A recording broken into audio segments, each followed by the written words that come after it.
Olá, meus irmãos, graça e paz a todos. Nós estamos agora no nosso sétimo dia, né, de devocional diário. Nós estamos agora buscando um propósito com Deus. E eu quero falar um pouquinho sobre por que de manhã, né? Por que de manhã é o melhor horário? Qual que é o propósito de se fazer de manhã? A gente tem bastante exemplo na Bíblia como funcionava a questão de se desenvolver esse relacionamento com Deus de manhã, né? Como eles buscavam de manhã, como eles buscavam na madrugada. E é interessante você tratar esse assunto, tá? No livro de Marcos, no capítulo 1, versículo 35, falando de Jesus Cristo, a Bíblia diz assim, ó, de madrugada, ainda bem escuro, levantou-se e saiu e foi a um lugar deserto, e ali orava. Então, se escolhia um momento, não acredito que existe algum tipo de superstição no fato de ser de manhã, mas existe algum momento que você e Deus, que você está, né, mais tranquilo, que você pode devolver para Deus o seu primeiro momento, né, entregar para Deus o seu primeiro momento, tá? E a Bíblia diz que Jesus levantou ainda escuro, foi ali a um lugar deserto e orava. Irmão, se Jesus, que era Jesus, querido, ele precisava estar com o Senhor, precisava desse tempo, né, de relacionamento com Deus, quanto mais eu e você. Fato que é que a gente tem essa necessidade, a gente precisa desses devocionais, tá? E de preferência que nós devemos buscar de manhã, tá bom? Então, Romanos capítulo 16, capítulo 11, versículo 16, diz assim, ó: E se foram santas as primícias da massa, igualmente o será a sua totalidade. Se for santa a raiz, também os ramos o serão. A primeira coisa que se forma na árvore, gente, é a raiz. E se a raiz é abençoada, todo o resto é, né? É exatamente isso que ele está dizendo. Se a raiz que traz o sustento e a continuidade da árvore, ela está sendo tocada ou vem primeiro, o resto depois vai ser bem abençoado. Então a ideia aqui, querido, é que a gente possa entender o seguinte: Paulo está escrevendo acerca da lei da colheita, falando do povo de Israel, e ele está deixando bem claro que o melhor momento é o quê? Esse tempo com Deus. Ele está deixando bem claro. Se a primeira parte é santo, se a primeira parte é santificado, o resto também é. Então a nossa vida a gente precisa entender isso aí. Se a gente santifica a primeira parte do dia, o resto também está sendo santificado. Esse é o projeto, isso é o entendimento, né? A maneira correta. Então, na hora da colheita do povo de Israel, Paulo está fazendo uma alegoria às colheitas, o que acontecia? Primeiro, gente, o rapaz que estava fazendo a colheita, ele ia lá, né, pegava o feixe, ele abraçava um feixe, na verdade ele tomava um feixe e ele oferecia aquilo ali para o sacerdote. Era a primeira parte. Eles não faziam uma colheita geral, por completa, de cara. Eles pegavam uma parte e se faziam uma oferta de movimento para o sacerdote. Né? A partir do momento que ele está sacrificando e santificando aquele primeiro momento, todo o resto da colheita está sendo santificada. Então ele está deixando bem claro, né? Se é santa as primícias da massa, o que veio primeiro, né? Vamos pensar, geralmente eles usavam o trigo, né? Ali, ele está dizendo, se a gente santificou primeiro aquele feixe, aquele molho, né? Que foi colocado de primeiro, ele está dizendo, toda a massa também o é, né? A massa é, e ele usa, igualmente será a sua totalidade. Então é fato, querido, se você santificar o primeiro, você está santificando o resto, né? Ele, se for santa a raiz, também os ramos são. Então, na colheita, eles faziam isso. Eles pegavam, né, esse feixe, ia lá, arrancava, abraçava esse feixe, cortava, levava até o sacerdote e fazia uma oferta de movimento. Levítico 23:10 diz assim, ó, fala aos filhos de Israel, diz-lhe, quando houverdes entrado na terra, que vos hei de dar, e fizerdes a sua colheita, então trareis um molho das primícias da vossa cega ao sacerdote, e ele moverá o molho perante o Senhor, para que sejais aceito. No dia seguinte ao sábado, o sacerdote o moverá. Né? Então, assim, você percebe que tinha um ritual. Ele estava deixando bem claro: ninguém mexe, ninguém come, não vai ter nada para ninguém, nós vamos oferecer primeiro a Deus. Levítico 23:15 diz assim: ó, depois, para vos contareis desde o dia seguinte ao sábado, desde o dia que trouxeres o molho, está falando daquela primeira oferta movida, 7 semanas inteiras, né? Até o dia seguinte ao sábado, contareis 50 dias. Então, 7 vezes 7, ele vai dar 49, com mais outro dia, que seria o domingo, né? Ele está dizendo, vai dar 50. Ele diz, então oferecereis uma nova oferta de manjares ao Senhor. Gente, quando está falando de 50, ele está falando da festa de Pentecostes. A palavra Pentecostes significa 50. Tá? Então, o que significa esses 50? Era celebrada, 50 dias depois, uma entrega dos primeiros frutos, né? Que era a festa. Então, mesmo celebrado depois de 7 semanas, ainda era uma extensão da festa das primícias. Então, a festa das primícias, depois já vinha a festa de Pentecostes. Eles vinham encostados, é uma extensão de uma com a outra. Então, ele estava deixando bem claro, você consagrou a primeira parte, o resto está sendo consagrado junto. Gente, é importante você compreender isso. Quando você santifica a primeira parte, quando você está entregando a primeira parte, quando você está entregando as primícias do seu dia para Deus, você vai ter um dia diferente, pode ter certeza do que eu estou dizendo. Você vai ter um dia de paz, você vai ter um dia mais tranquilo, você vai ter um dia com mais controle sobre as suas emoções. É natural, querido. Então, assim, entenda, isso é um benefício para a sua vida. Isso vai trazer para você bênção, tá? Você vê muitas vezes a gente falando sobre a questão da manhã na Bíblia, né? Essa entrega. A Bíblia diz assim, ó, Salmo 5,3, diz assim, ó, de manhã o Senhor ouve a minha voz. Olha o que está deixando bem claro. E apresenta a minha oração e fico esperando. Então, assim, de manhã é um hábito de buscar, de se entregar, de dar o primeiro tempo para Deus, né? Isaías 54 diz assim, ó, o Senhor Deus me desperta todas as manhãs, desperta o meu ouvido, para que ouça os seus eruditos. Ele está deixando bem claro, Deus ele fala comigo de manhã, para que eu ouça a sua palavra, para que eu aprenda dele. Né? Deus quer se relacionar aqui. Esse é o prazer e o projeto de Deus. Né? Êxodo, capítulo 34, versículo 2, para Moisés ele também faz esse tipo de convite. Ele suba pela manhã e põe-te diante de mim no cume do monte. Olha o que ele está deixando bem claro.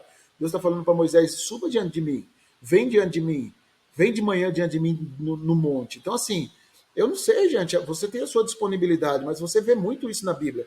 Essa questão de manhã, de dia após dia, né? Então, assim, você vê Deus tratando o relacionamento de uma forma diária.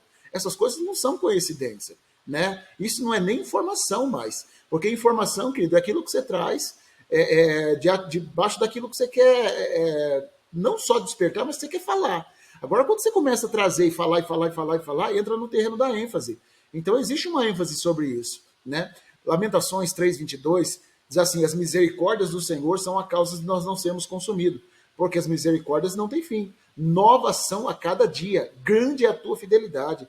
Né? Então, assim, ela não tem fim. Todo dia Deus tem uma misericórdia para você. Todo dia é um projeto de Deus para que essa misericórdia possa te alcançar. Irmãos, e nós devemos buscar. O pão nosso de cada dia nos dai hoje, a Bíblia diz. Né? O mesmo Senhor diz que se o nosso exterior se corromper, contudo o interior se renova de dia em dia. Então, assim, irmão, você vê muito essa questão do dia a dia. Né? A Bíblia diz que nós devemos estar todo dia dizendo para a gente não cair em tentação, nos livrar do mal. Eu acredito que é um propósito dessa oração, para que a gente todo momento esteja orando, né? Todo dia tendo esse devocional com o Senhor. Né? Deus vai ter um renovo todo dia. Irmãos, tem algo muito interessante. A Bíblia diz assim, que tudo que foi escrito para o povo de Israel, para o nosso ensino foi escrito, de quem é chegado o fim dos tempos. A Bíblia também diz que tudo que foi escrito foi para advertência nossa.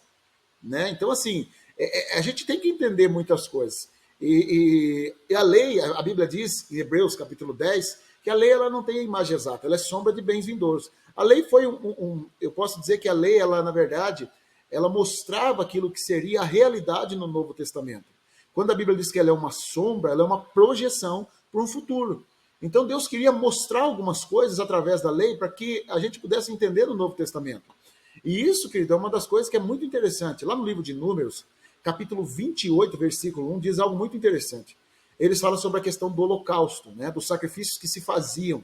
Né? Claro que o Novo Testamento vai dizer que o nosso sacrifício hoje são sacrifícios de louvor, de lábios que confessam o seu nome. O mesmo Novo Testamento fala que nós devemos oferecer o nosso corpo como sacrifício vivo, santo e agradável a Deus. Mas assim, tudo isso era uma projeção, era uma ideia para um futuro que nós estamos vivendo.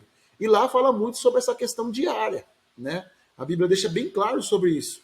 Números 28:1 diz assim, ó, disse também mais o Senhor a Moisés, dá em ordem aos filhos de Israel e diz, da minha oferta, do meu manjar, para as minhas ofertas queimadas. Do aroma agradável, tereis cuidado, para me trazer ao seu tempo determinado. Diz-lhe-ás, estas ofertas queimadas oferecerei dia após dia. Olha o que a Bíblia está dizendo, irmão. Dia após dia. Todo dia tinha que se oferecer, né, essa oferta ao Senhor. Vamos continuar. 2 cordeiros de 1 ano, sem defeito, em contínuo holocausto. Essa era uma oferta diária, irmão. Era uma oferta feita sem interrupção, dia após dia. A Bíblia fala, né, de sacrifício contínuo, de holocausto contínuo. Então, Deus espera que a gente possa se relacionar com Ele dia após dia, né? Ele diz, de um cordeiro oferecerás pela manhã e o outro ao crepúsculo da tarde. E a 10ª parte de um éfode de flor de farinha em oferta de manjares, amassada com a 4ª parte de um hin de azeite batido. Holocausto contínuo, instituído no Monte Sinai, de aroma agradável, oferta queimada ao Senhor. Então você vê, por exemplo, vários tipos de oferta lá, né? Tinha uma oferta pacífica, oferta pela culpa, existia essa oferta que era um ato contínuo, existia essa oferta diária, né, que a gente trata assim, era uma oferta que acontecia todos os dias, irmão. Todos os dias tinha que oferecer. Ele fala de manhã e ao crepúsculo da tarde.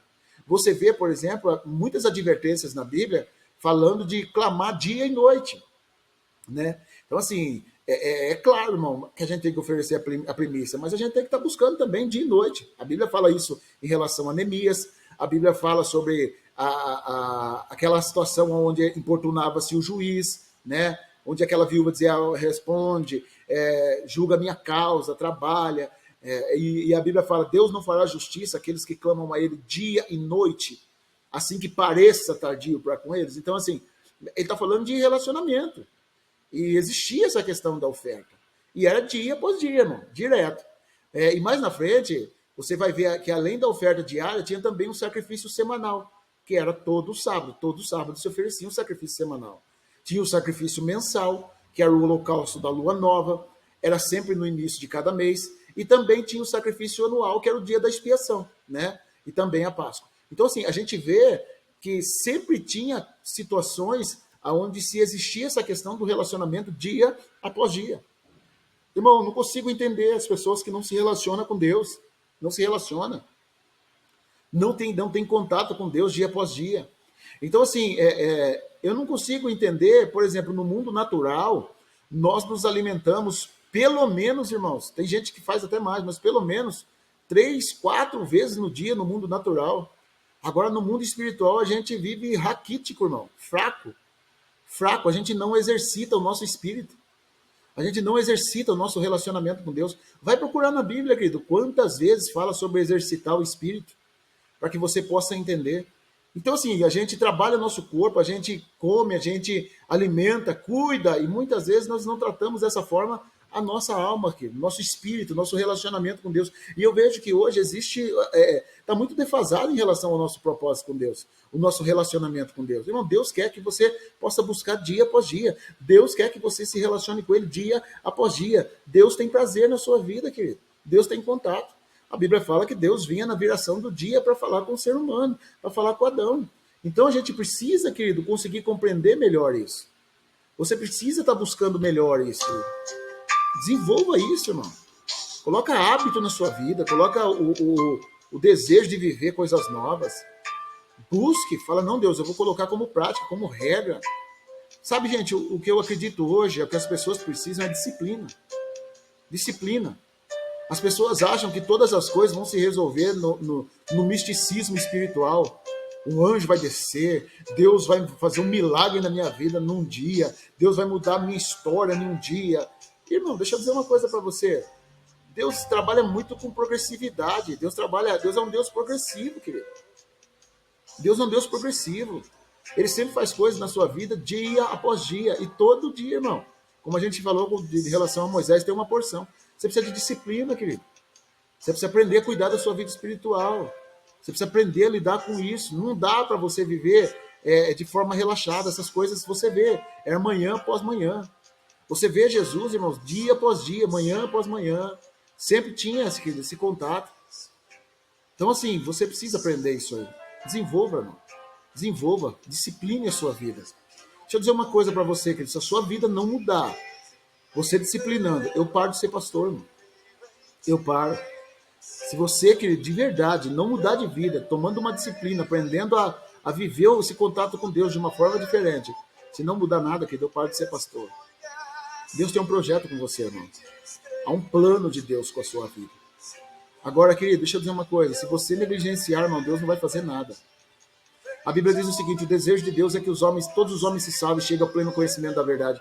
Há um planejamento de Deus para alcançar todo mundo. E não todo mundo está sendo alcançado, não, porque não depende só de Deus. O que é para você fazer, Deus não vai mover uma palha. O que você não consegue fazer, Deus move o mundo, irmão. Então, assim, querido, faça a sua parte. Faça a sua parte. Eu quero orar por você, Pai, em nome de Jesus. Nós falamos a tua palavra, Deus. Cremos no teu propósito, cremos, Senhor, naquilo que o Senhor estabeleceu. Dê força para o seu povo, que eles consigam, Deus, buscar, viver, Senhor, debaixo de disciplina espiritual, aprender a buscar o teu propósito, amar o Senhor, se entregar ao Senhor, viver para ti, ó Deus, cumprir aquilo que está no seu coração, amando o Senhor, vivendo para o Senhor, e a cada dia, Deus, buscando aquilo que está no seu coração. Eu não sei o que essa pessoa tem enfrentado, mas eu sei de uma coisa: o Senhor é poderoso para fazer infinitamente mais que tudo que pedimos, pensamos ou esperamos. Senhor, eu creio no teu poder. E eu sei que coisas novas o Senhor tem. Abençoa, Deus, o teu povo. Traz um novo tempo, Senhor. Que esse ano, Deus, não importa como começou, importa como ele vai terminar. E ele vai terminar cheio do teu Espírito Santo. Ele vai terminar debaixo de realizações. Ele vai terminar debaixo de coisas novas. Coisas novas o Senhor está fazendo. Abençoa esse povo, ó Deus. Tira o peso, tira a dor, tira a tristeza, tira a angústia, Senhor. Em nome de Jesus, arranca o mal e faz algo novo, para a honra do Senhor e para a tua glória. Deus abençoe você, meu irmão. Que você consiga, em nome de Jesus, regrar a sua vida. Deus abençoe.